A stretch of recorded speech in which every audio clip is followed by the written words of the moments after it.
Zion classics TV news time. നമസ്കാരം, Zion classics TVയിലേക്ക് സ്വാഗതം. ദുക്രാന തിരുനാൾ ആചരണവും സഭാദിനാഘോഷവും നാളെ. മാർ തോമസ് ലീഹയുടെ രക്തസാക്ഷിത്വത്തിന്റെ സ്മരണ ആചരിക്കുന്ന നാളെ സീറോ മലബാർ സഭ ആസ്ഥാനമായ കാക്കനാട് മൗണ്ട് സെന്റ് തോമസിൽ ദുക്രാന തിരുനാൾ ആചരണവും സഭാദിനാഘോഷവും നടക്കും.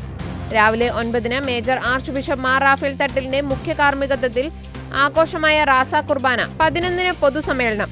സഭാംഗവും ഹൃദ്രോഗ ചികിത്സാ വിദഗ്ധനുമായ പത്മഭൂഷൺ ജേതാവ് ഡോക്ടർ ജോസ് ചാക്കോ പെരിയമ്പുറത്തെ ചടങ്ങിൽ ആദരിക്കും. സീറോ മലബാർ സഭ 2026 സമുദായ ശക്തീകരണ വർഷമായി ആചരിക്കുന്ന പശ്ചാത്തലത്തിൽ സമുദായ ശക്തീകരണ കർമ്മ പദ്ധതികൾ യോഗത്തിൽ അവതരിപ്പിക്കും. സഭയിലെ വിവിധ രൂപതകളിൽ നിന്നുള്ള വൈദിക, അൽമായ, സമർപ്പിത പ്രതിനിധികൾ പങ്കെടുക്കും. മാർത്തോമാ നസ്രാണികളുടെ വിശ്വാസ പൈതൃകത്തിന്റെ ഓർമ്മയും സാമുദായിക ഐക്യബോധത്തിന്റെ ആവിഷ്കാരവുമായ ദുക്രാന തിരുനാളിന്റെ സഭാദിനാഘോഷത്തിന്റെയും ഒരുക്കങ്ങൾ പൂർത്തിയായെന്ന് PRO റവറൽ ഡോക്ടർ ടോം ഒലിക്കരോട്ട് അറിയിച്ചു. കൂടുതൽ ക്രിസ്തീയ വാർത്തകൾക്കായി ഈ ചാനൽ മറക്കാതെ സബ്സ്ക്രൈബ് ചെയ്യുക.